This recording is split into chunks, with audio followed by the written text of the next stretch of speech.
गांव के बच्चों की शिक्षा, जो कि श्री कृष्ण कुमार द्वारा लिखा गया है। तो कृष्ण कुमार द्वारा लिखा गया यह गांव के बच्चों की शिक्षा हम लोग आगे तक पढ़े और इसमें ये चीज़ देखें कि किस तरह से गांव के जो लड़के पढ़ने वाले हैं वो किस तरह से बढ़ते हुए शिक्षा के समक्ष गांव से शहर, शहर से राजधानी और राजधानी से फिर दूसरे देशों में चले जाते हैं, यानी कि उनका गांव छूट जाता है।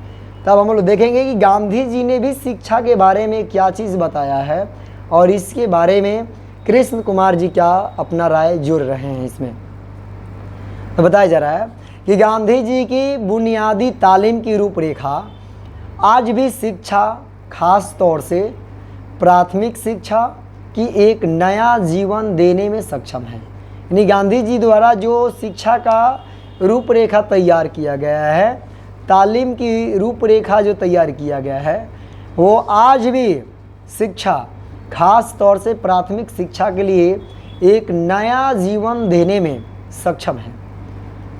इसमें संदेह नहीं कि नए सिरे से उसकी मीमांसा करनी पड़ेगी, लेकिन गांधी जी के ग्राम स्वराज के सपने का अर्थ है गांवों को स्वायत्तता देना तथा ग्रामीणों को सम्मान पूर्वक जीने का हौसला देना।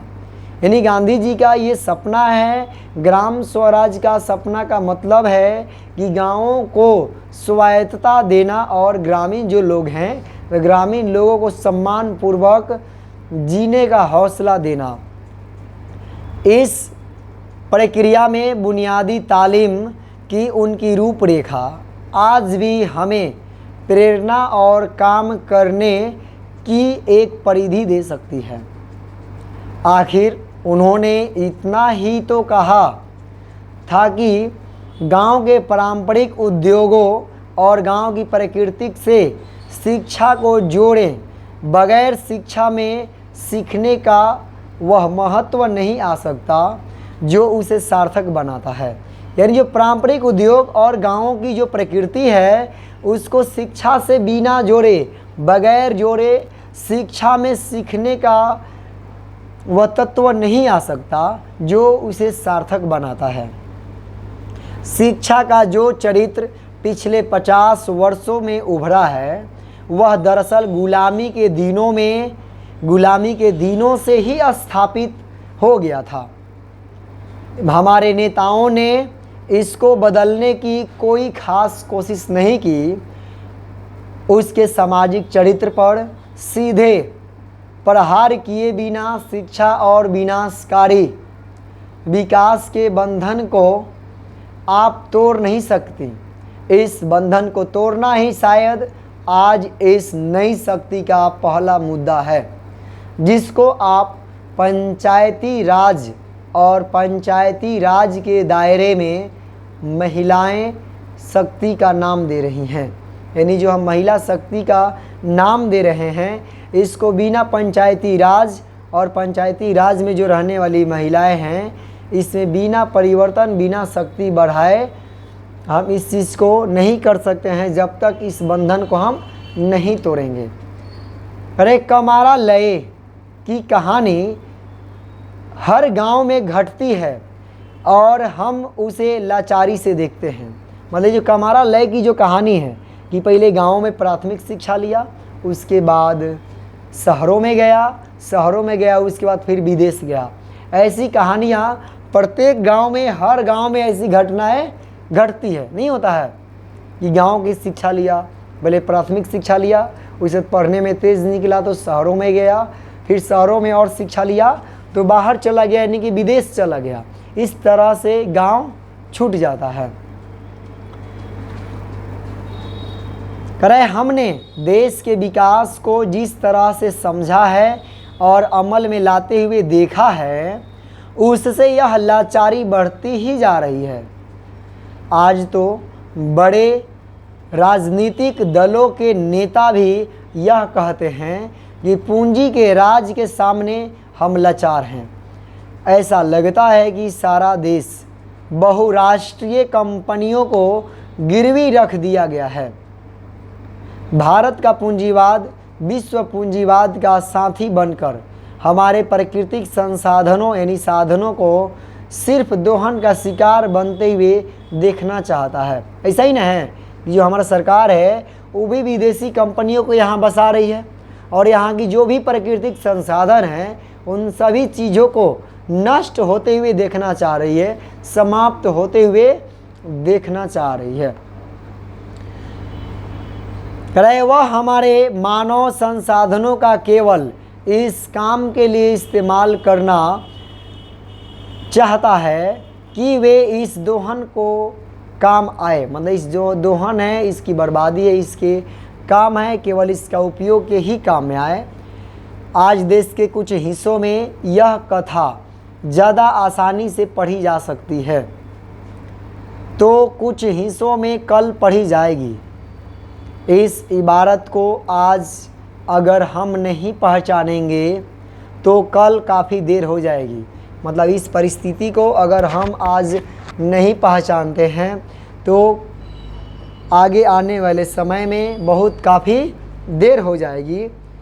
गांव के बच्चे को अपने ध्यान के केंद्र में रखेंगे या फिर रख कर देखें तो हम आसानी से समझ लेंगे कि आज की शिक्षा ग्रामीण समाज की पुनर्रचना करने में इतनी असमर्थ क्यों है। मैं सालाना शैक्षिक सत्र के ढांचे में निहित असुविधा की बात नहीं कर रहा हूं, क्योंकि वह पुरानी और जानी पहचानी बात है। मतलब कि आज के जो गांव के बच्चे हैं ये लोग गांव का निहितार्थ रूप से पुनर्रचना करने में असमर्थ हैं। मतलब कि गाँवों की रचना नहीं कर पाते हैं।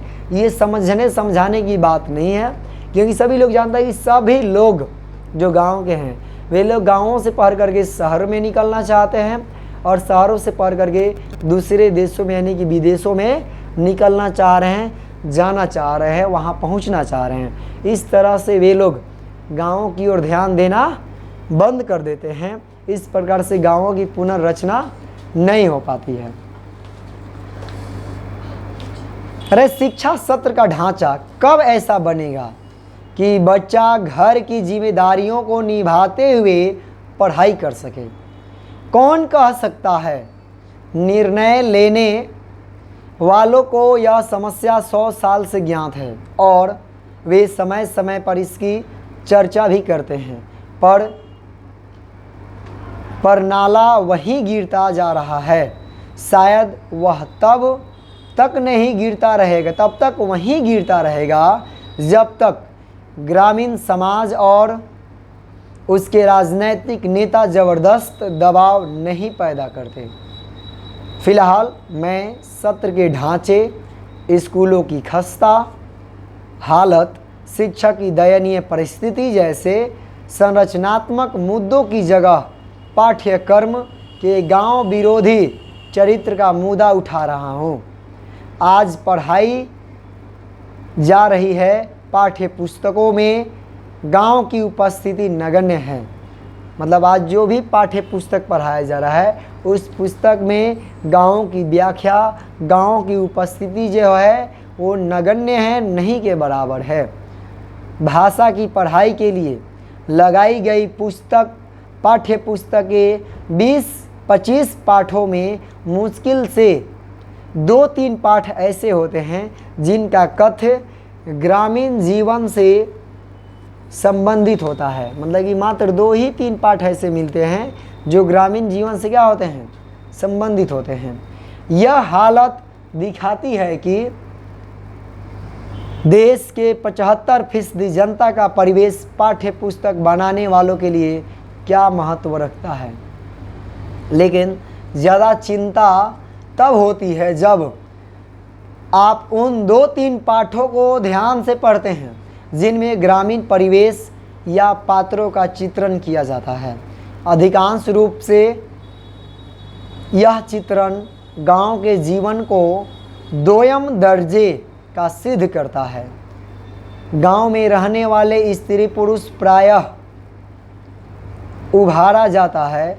स्त्री पुरुष प्रायः अनपढ़, अंधविश्वासी और मूर्ख दिखाए जाते हैं। मतलब ये जो 2 भी 3 पाठ होते हैं पाठ्य पुस्तक में, उसमें गांव के लोगों को अनपढ़, मूर्ख, अंधविश्वासी के रूप में ही दिखाया जाता है।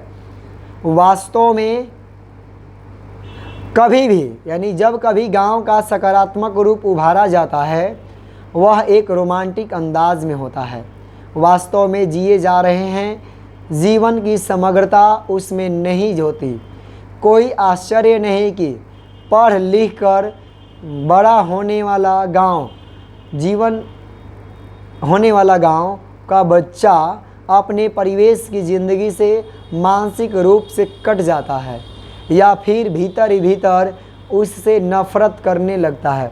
ऐसा ही होता है, जो गांव के बच्चा अगर पढ़ लिख करके बड़ा हो जाता है, बड़ा कुछ बन जाता है, तो वो अपने गांव के चीज़ों को क्या हो जाता है, भूल जाता है, गांव के व्यवहारों को भूल जाता है, और गांव की उस स्थिति को भी नकार देता है और उसके प्रति नफरती अपने अंदर पैदा कर लेता है। ऐसी स्थिति में लोकतांत्रिक प्रक्रियाएं पूंजी के जरिए नई नई बाधाएं खड़ी करती हैं। इसीलिए यह खतरा हम सबके सामने है कि पंचायती राज व्यवस्था के अंतर्गत स्थानीय शासन या स्थानीय स्वायत्तता का जो नारा बुलंद किया गया है, वह क्या सिर्फ नारा सिद्ध होगा, और जगह जगह हो रही ज़मीन, जंगल, पानी, शिक्षा और स्वास्थ्य की स्वायत्तता की लड़ाइयों के उभरने पर यह व्यवस्था बंद या ध्वस्त कर दी जाएगी। प्राथमिक शिक्षा के ध्येय को लेकर इस आशंका से निराश हुए बगैर अपने कर्तव्यों की ओर आगे बढ़ना और उनको एक संघर्ष की भूमिका में रखकर देखना ही हम सब में वह मनोबल जुटा पाएगा जिसे आज की भ्रष्ट राजनीति तोड़ चुकी है।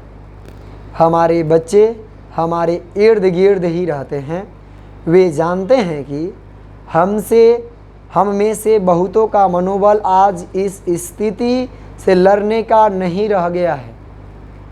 क्या वजह है कि आज हमारे कई गांवों में पानी संबंध उपलब्ध नहीं है, लेकिन शराब उपलब्ध है?